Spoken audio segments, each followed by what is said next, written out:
first chemotherapy treatment and I'm feeling okay. Relief, which is quite nice. Everyone was really friendly, really welcoming. They put me at ease, they explained everything. I think patients are terrified when they're told they've got to have chemotherapy, and it's that first, it's almost that waiting between being told your treatment plan to getting started. I turned round to Lorna and I said to her, I can't do chemo, because I think the preconception that we have of chemo is that it's so tough on the body that it kills you as much as the cancer. I was scared about all the horrible side effects you read on the internet. I didn't know much about chemotherapy. I didn't know that there were so many different chemotherapy drugs. The doctors and the nurses, they will educate you, they'll tell you everything in order to understand what's happening to your body. Historically, chemotherapy was a term that's used, but now we're moving forward to using the term systemic therapy. There are still traditional chemotherapy regimes being given, but there are also much newer treatments such as immunotherapy and also targeted therapies. Some of these are given intravenously, which is into the vein.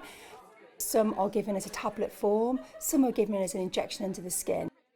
It's very hard when you're a patient because you've been through a process where you've seen lots of different specialists at lots of different time points and often quite quickly without having an opportunity for the dust to settle.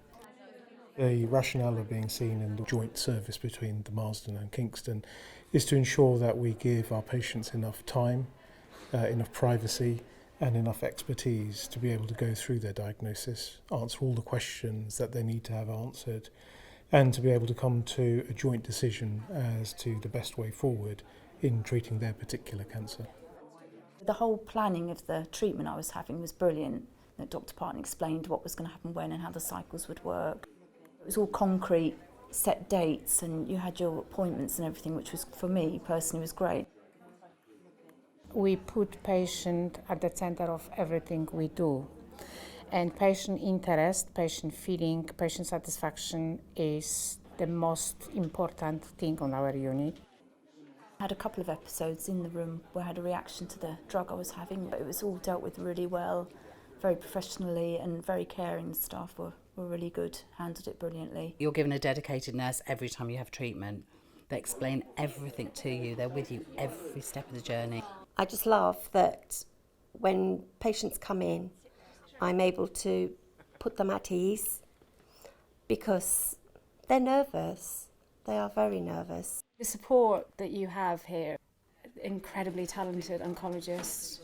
The nurses are incredible. I look forward to treatment day because you feel safe in that room and there's banter in the room, camaraderie definitely. It's actually a nice room to be in. And I always recommend that if you're having treatment, particularly the first 1 or 2 cycles, is to keep a diary because you'll find side effects happen in a sort of a pattern. Is it something you're eating that's triggering it, or is it smells? So there's lots of things we can do if you tell us. A lot of patients continue as normal, they continue working, they continue as normal with day-to-day life, they have young families, and we want them to live as normal as possible while they're having their treatment. It's quite hard seeing someone who's unwell and not being able to do anything for them. So there is counselling available for friends and family, not just for the person having treatment. The staff have put you at ease, and they don't just treat Sharon. They do say, we are treating your wife, but you're not alone. We are here for you too. If you're struggling, there's no need to struggle alone. There's people around to help out.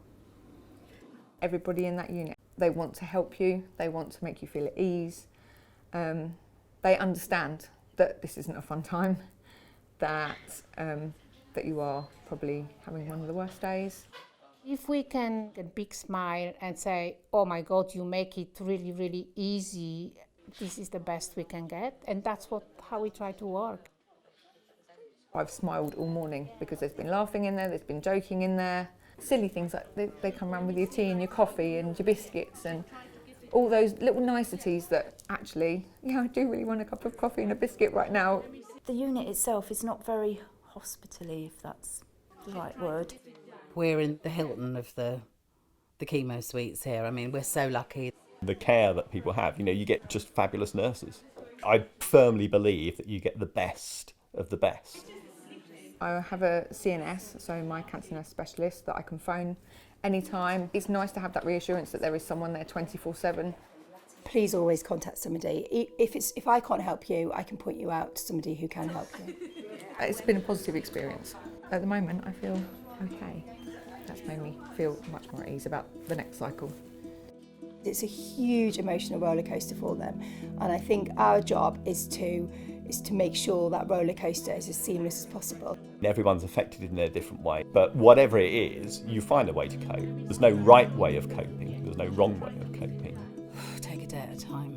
Breathe and take a day at a time.